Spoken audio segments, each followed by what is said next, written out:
Ардактуу көрөрман, НТС телеканалы таң шоула берүүсүнүн 2 сааттык чыгарылышы болуп жаткандагы бир рет эскертип өтөбүз. Ал эми биздин студиябызда конокторубуз бар. Дал ошол конокторубуз менен кесиптешим тааныштырып өтөбүз. Ооба. Негизи күн сайын биз эртең мененки таңкы программабызды баштап атканда дароо аба ырайын өтүп дегеле бүгүн кандай аба ырайы болот, кыскача күбө болуп келели билип алалы дейбиз го. Бүгүн болсо ошол боюнча, мына ошол аба ырайы боюнча мыкты адистер менен маек кылган турабыз. Дароо тааныштырып өтөлү. Кар көчкү коопсуздугу бөлүмүнүн башчысы студиябызда конокто Султанбек Беликов агабыз. Жана ошондой эле метеорологиялык болжолдоо бөлүмүнүн башкы адиси Бактыбекова Айжан атайын бизде конокто. Саламатсыздарбы? Кутмандуу таң дейли. Кош келдиңиздер. Сиздерде негизи таң кандай башталат? Ошол боюнча мага капкадан башталат. Жумушуңуздар кайсыл учурда башталат? Таң атканда ага чейин өзүнчө максат коебуз. Бир күндүк иш план. Ошол иш планды аткаруу максат коюлган. Ар бир план боюнча, биринчи план боюнча башталат. Жумушка кечикпей баруу. Жумуш ордуна эртерээк баруу себебинде биздин менин бөлүмүм ошо ыкчам бөлүм болуп эсептелет. Ошого байланыштуу биз алдын ала эртерээк барып, жумушту баштап, бардык Кыргызстандын аймагынан маалыматтарды алып алып, ошого жараша анализдерди жүргүзөбүз. Мен кечиресиз, кичинекей кезимде ошо эртеңки аба ырайын, бүрсүдүнкү аба ырайын кантип эле айтып кое беришет деп, анан Кыргыз гидрометтен мындай аба ырайы билинет, тигиндей аба ырайы билинет деп ошол нерсе менен аябай кызыкчу элем да. Эми бүгүн мына Кудай буйруп студиябыздан биз эфирде сүйлөшкөн турабыз. Эң алгачкы сурообуз болсун анда. Эң алгачкы сурообуз мындай болсун. Кыргыз гидрометтин ишмердүүлүгү жөнүндө жалпы маалымат берип өтсөңүздөр. Ооба. Жакшы, мен жооп берип коеюн. Кыргыз Республикасынын өзгөчө кырдаалдар министрлигине караштуу гидрометеорологиялык кызматы Кыргыз Республикасынын гидрометеорология иши боюнча мыйзамдардын негизинде иш алып барат. Мыйзам боюнча айта кетсек, гидрометеорология курулуштарына мониторинг, байкоо жүргүзүү ошо Кыргыз гидрометтин дал өзүнө жүктөлгөн. Жер үстүндөгү суулардын булгануусу, атмосферанын булгануусу, тоо мөңгүлөрүнө байкоо жүргүзүү, кар көчкүлөргө мониторинг жүргүзүү, ушул сыяктуу иштерди Кыргыз гидромет милдеттүү түрдө аткарып жүргүзүп келет. Айжан атайым, айтсаңыз, жакынкы күндөргө карата аба ырайы тууралуу. Мен метеорологиялык болжолдор бөлүмүнүн адиси болгондуктан кыскача маалымат берип кетейин, кантип иштер жүрөт экен. Биринчиден бул бизде дүйнөлүк метеорологиялык уюму бар. Ошонун нормативдери менен гана иштейбиз биз. Күнүгө бизге деген дүйнөлүк гис карталар деп коет. Дүйнөлүк карталар кирет. Атмосферада болгон процесстерчи, жана циклон, антициклон болуп калган болушуңуздар керек. Андан сырткары дагы башкача түрлөр карталар келет. Өзүнчө Орто Азия өлкөлөрүнө, андан сырткары өзүнүн өлкөбүзгө да метеограммалар, моделдер келет. Анан биздин Кыргыз Республикасынын аймагында метеостанцияларыбыз бар. Өзүнчө айтып калышат, тоолордо да синоптиктер бар болуп калат го депчи. Ошо биздин метеостанциялар, алар 3 саат сайын бизге маалымат берип турушат. Аба ырайынын температурасы боюнча, давлениясы, шамалдын багыты, коркунучтуу кубулуштар боюнча маалымат беришет. Анан биз алардын баарын кабыл алып, анализ өткөрөбүз. Жакынкы күндөрү абанын температурасы бир аз жогорулайт же төмөндөйт деп, ошол жакта келген температураларга караштыра биз бир аз жогорулайбыз же төмөндөтөбүз да. Анан жаан-чачын боюнча тоже бир немеге келебиз, чечимге келебиз. Биздин прогноздор немеге бөлүнөт, кыска мөөнөт, орточо, анан узак мөөнөткө. Кыска мөөнөт деген бул жана 3 күндүк сутка, ал тагыраак чыгат. Дүйнөлүк неме боюнча 80% жогору бул абдан жакшы деп саналат. Ошол биздики азыр 80% жогору болуп атат да. 3 суткабыз, андан сырткары 4-5, анан 6-7 температуралар менен 8-9 суткалар ал температурасы жок. Мындай неме болжолдоо, жаан-чачын боюнча болжолдойт. Ошонун баарын бир чечим келгенден кийин Султан байкелердин бөлүмүнө тапшырабыз, жана гидрология бөлүмү бар, алардын баарына таркатабыз да. Өзгөчө кырдаалдар министрлигине, бүткүл Кыргыз Республикасына. Жакын арада буюрса жакшы эле аба ырайы болот. Жакын арада бүгүн 27-си жаан-чачын күтүлбөйт, аба ырайы жакшы эле. Эртең да жаан-чачын күтүлбөйт, бүрсүндө буюрса жаан-чачын күтүлбөйт. Бирок 30 ноябрда абанын өзгөрүлүшү күтүлүүдө да. Төмөндөйт, Абанын температурасы төмөндөп, анан жаан-чачын күтүлөт. Демек, эми баардыгыбыз эле билип атабыз.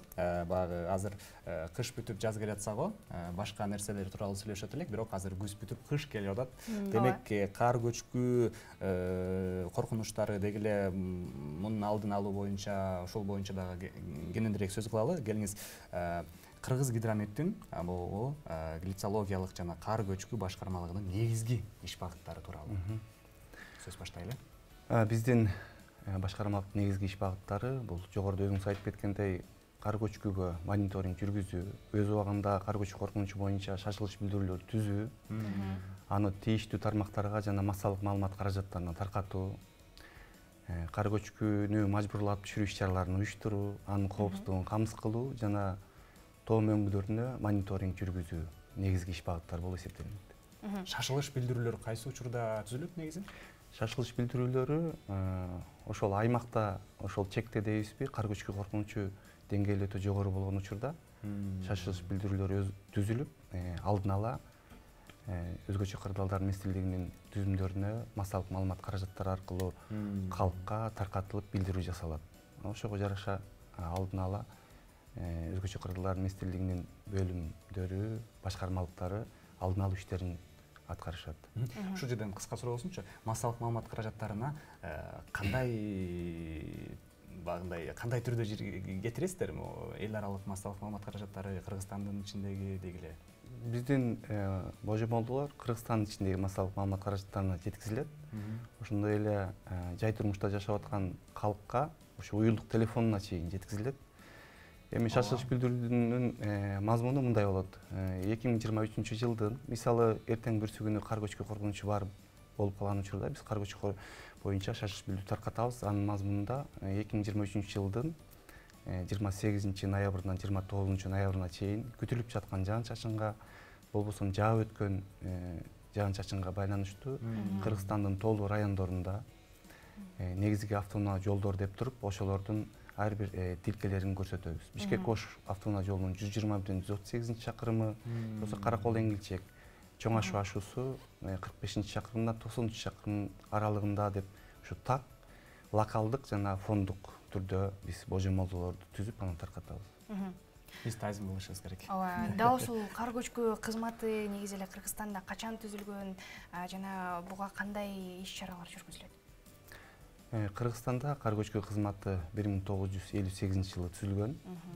Бүгүнкү күндө Кыргыз Гидрометте ошо кар көчкүгө мониторинг жүргүзүү, кар көчкү менен күрөшүү иштерин кар көчкү коопсуздугу бөлүмү иш алып барат. Ошондой эле Кыргызстандын аймагында бүгүнкү күндө 5 кар көчкү станциясы бар. Ошо кар көчкү станцияларынын ишмердүүлүгүн биздин бөлүм көзөмөлдөйт. Ушу темадан алыстабай эле дегиле кар көчкү менен күрөшүүдө кандай ыкмаларды колдонуусуз? Жакшы суроо. Негизи биз кар көчкү иштерин алып баруу боюнча жетекчилик бар. Бул жетекчилик Советтер Союзу убагында түзүлгөн. Ошо жетекчиликтин негизинде биз иш алып барабыз. Негизинен 3 ыкманы колдонобуз. Биринчи кар көчкүнү түздөн түз аныктоо ыкмасы, экинчи синоптикалык ыкма, жогоруда мен кесиптешим айтып кетти. Ошо божомолдуулорду түзүп, биздин да башкармалыкка таркатышат. Андан кийин дискриминанттык анализдерди жүргүзүү.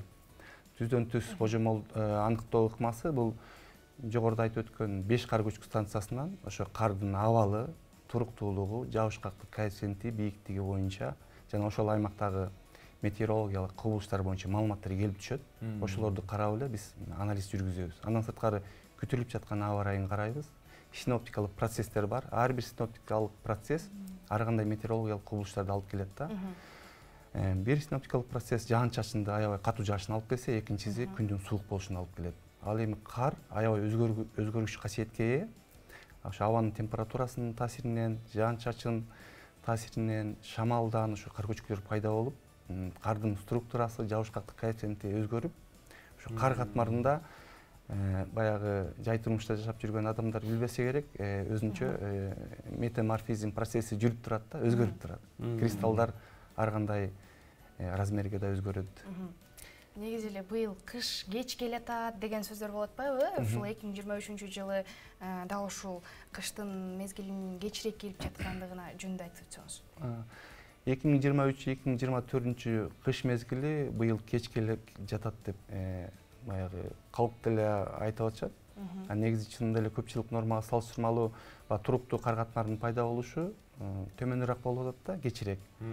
Мисалы айта кетсек, Төө Ашууда ноябрдын башы 1-декадасында кар катмары, туруктуу кар катмары пайда болду. Норма боюнча октябрдын экинчи декадасында пайда болуш керек эле.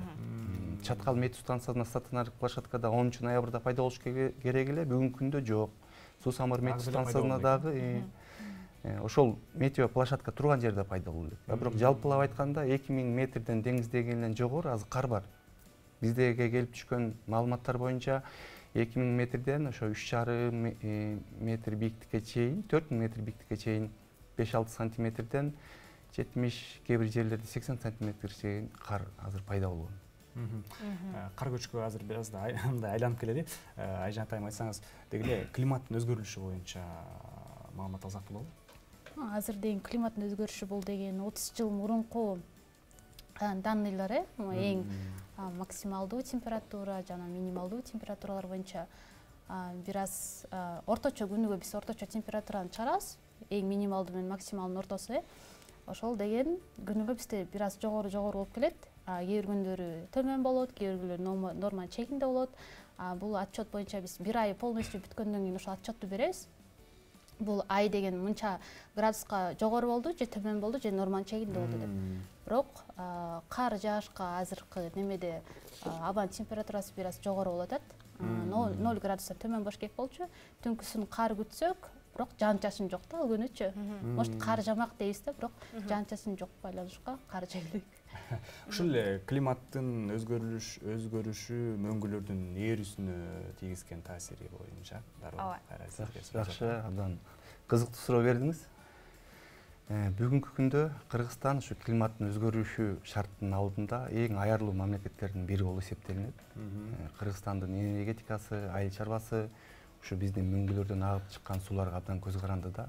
Негизи эле Борбордук Азиядагы дарыялардын ушу мөңгүлөрдөн азыктанат. Ушу мөңгүлөрдүн абдан тез ээришине, интенсивдүү ээришине ушу климаттын өзгөрүшүнүн таасири абдан чоң болуп жатат. Дал ушул мөңгүлөргө кантип мониторингдер жүргүзүлөт жана ошондой эле алар кандай азыркы учурда кандай иштер аткарылып жатат?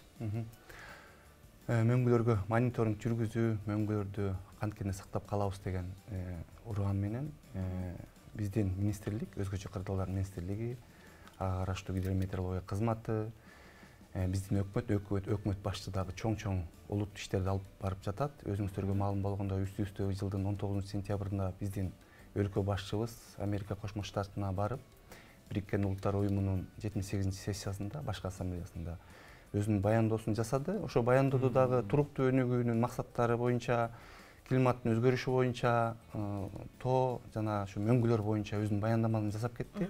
Ошондой эле 2023 жылдан 2027 жылга чейин баягы тоолуу райондорду өнүктүрүү 5 жылдык программасын кабыл алуу жарлыгына кол койдум деп өзү белгисти. Ошонун негизинде чоң иштер аткарып жатат. Негизи тагыраак айтып кеткенде, Кыргыз Республикасынын аймагын калкты өзгөчө кырдаалдардан комплекстүү коргоо концепциясын ишке ашыруу пландар түзүлгөн. Ошол планда дагы мөңгүлөргө мониторинг жүргүзүүнү күчөтүү, бүгүнкү күндө Кыргызстандын аймагындагы мөңгүлөрдүн абалын аныктоо, эсебин алуу, каталогун түзүү тапшырмалары тапшырылган бизге. Андан сырткары ушул мониторинг жүргүзүү, каталог түзүү боюнча ченемдик укуктук базаны түзүү да тапшырмалар тапшырылган. Ошол тапшырмалар боюнча Кыргызгидромет, жерди прикладдык изилдөө институту жана Илимдер академиясынын алдындагы суу маселелери жана гидроэнергетика институту менен биргеликте биз иш алып барып жатабыз. Азыркы учурда ошо мөңгүлөр азайып баратат деген кептер болуп атпайбы? Дал ошол мөңгүлөрдүн кескин азайышына, ошо азайышын токтотууга мүмкүнбү жана ага кандай иш чараларды колдонуш керек? Мөңгүлөрдү сактап калуу, эгерде бул убакка чейинки климаттын өзгөрүшү, абанын температурасын боюнча түзүлгөн трендтерди карап көргөндө 50-60 жыл ичинде температура көтөрүлүп атат. Жаан-чачын кескин деп айтпайм, акырындык менен жаан-чачын кээ бир өрөөндөрдө аябай азайып атат да. Мөңгүлөрдүн толукталышы ушу жаан-чачынга аябай көз каранды, температурага да көз каранды. Сактап калуу үчүн ушу дүйнөдө климаттын өзгөрүшүн жоюуга уюштурулган чоң иш-чаралар Кыргызстан эле эмес, дүйнө жүзү ошол боюнча алып урушуп иш алып барып жатат. Анын ичинен эң биринчи эле мен айтып кетмекмин, ушу таштандылардан арылуу, баштасак биринчи кадам. Эми таштандылардан арылуу дегенде аларды өрттөп жок кылуу эмес, атмосфераны булгабаш керек. Канчалык атмосфераны булгаган сайын парник эффектисинин негизинде баягы абанын температурасы жогорулуп атат. Андан сырткары дагы ошо өкмөттө биздин министрликте атайын стратегиялык пландарыбыз бар. Канткенде ошо мөңгүлөрүбүздү сактап калабыз деген ошолордун үстүндө азыр иштер жүрүп жатат. Ушул темабыздын соңку суроолору болсун.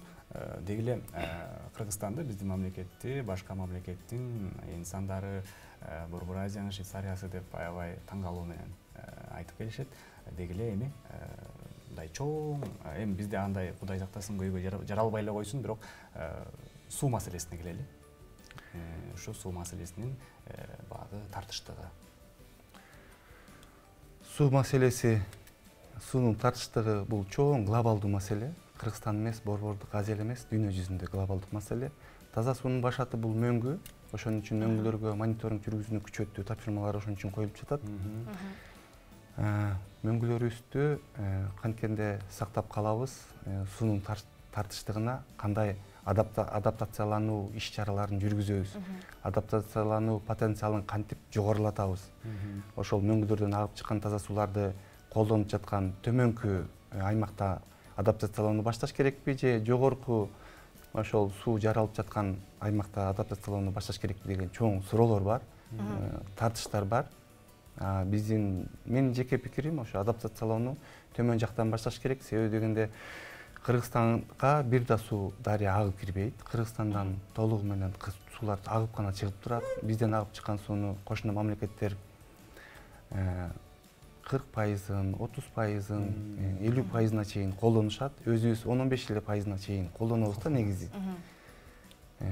Ошол багытта негизи суунун тартыштыгын алдын алуу боюнча биринчи ушул мөңгүлөргө мониторинг күчөтүү, алардын азыркы абалына баа берүү, суу жалпы Кыргызстанда суу ресурстарына баа берүү жана ушу суу чарба системасын жаңылоо же кайра куруу дейбизби, ошого дайрыктарды көрүшүбүз абдан зарыл да бүгүнкү күндө. Дагы бир соңку суроо болсун, ошо Кыргызстанда канча мамлекеттик мекеме мөңгүлөргө ошо мониторинг жүргүзүп жатат?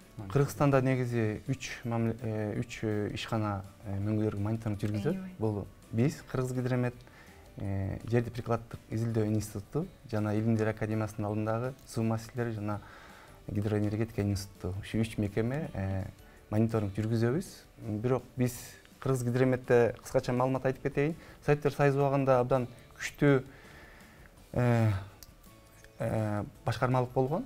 43 кишиден кызматкерден турган, өздөрүнүн жада калса өздөрүнүн вертолетту тик учагы болгон, өздөрүнүн автоунаалары болгон, жана материалдык техникалык базасы абдан күчтүү болгондо, Союз таркап кеткенден кийин финансылык тартыштыктын кесепетинен ал башкармалык жоюлуп, бөлүм болуп 4 кишиден турган. Анан гиляциолог кызматкерлер жок эсе болуп калган да.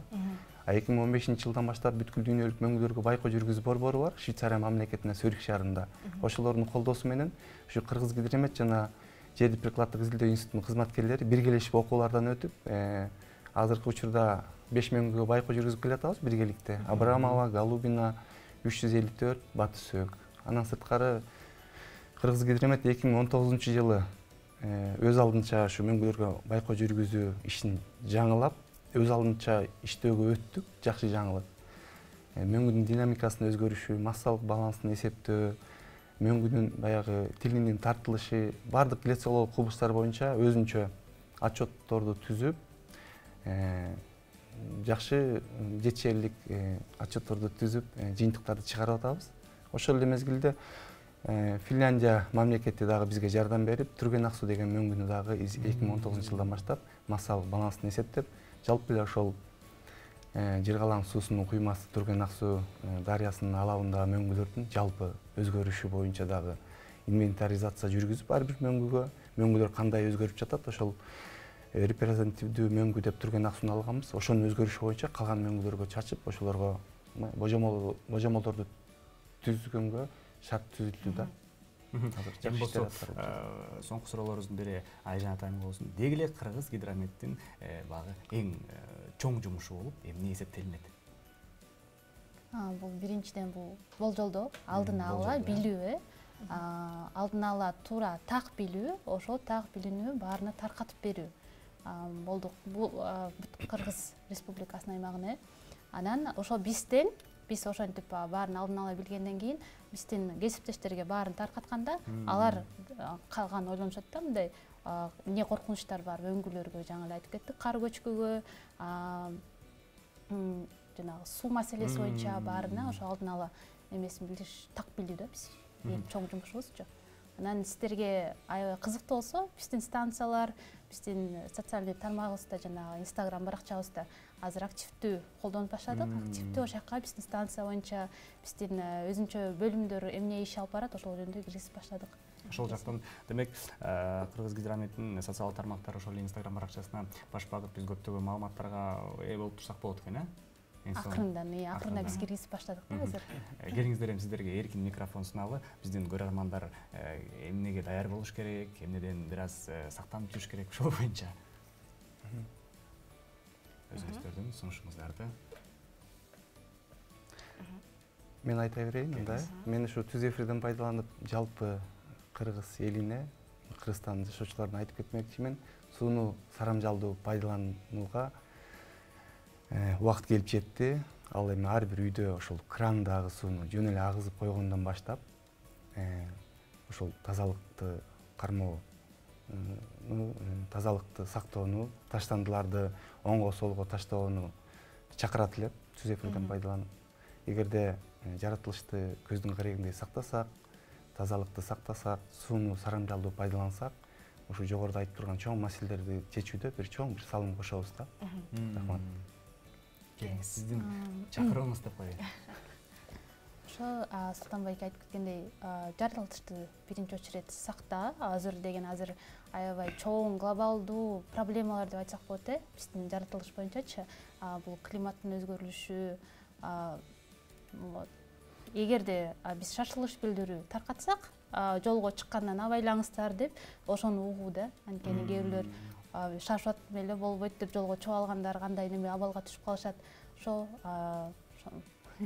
Демек, сиздин ардактуу көрөрман, уюлдук телефонуңузга Кыргызгидрометтен бир жакшы маалымат келсе, сөзсүз түрдө ошол маалыматта эмнеден кооптуу болуш керек, эмнеден сактаныш керек деген нерселердин баары жазылып турса, бул нерсеге биз жакшылап маани беришибиз керек, Сөзсүз түрдө маани бериш керек. Ошол эле ошо маани берүүдө кар көчкү коркунучу боюнча да чоң маани бериш керек. Биз болсо дагы бир ирет эскертип өтөбүз. Бизде бүгүн конокто Белеков Султанбек, кар көчкү коопсуздугунун бөлүмүнүн башчысы жана Бактыбекова Айжанат, метеорологиялык болжолдоо бөлүмүнүн башкы адистери бүгүн конокто болду. Ыраазычылык билдиребиз. Бар болуңуздар. Ийгиликтерди каалайлы ишиңиздерге. Сиздердин жумушуңуздар менен, сиздердин эмгегиңиздерден бак өзүрү менен Кыргыз эли бардык алдыда бүтүлө турган аба ырайы менен камсызданып, бардыгына даярданып келатабыз дегендей дагы бир ирет ыраазычылык билдиребиз. Жумушуңуздарда жана үй бүлөлүк бакыттарды каалайлы, жумушуңуздарга ийгиликтерди каалайлы дагы бир жолу келип бергениңиздер үчүн ыраазычылык билдирели. Ардактуу көрөрман, биз болсо программабызды улантабыз, НТС каналы Таң шоуга берүүсү. Биз болсо таң эртең дал ушул биз менен биргеликте сиз дагы денеңизди жибитүү үчүн таңкы бөлүмдөргө барып келели.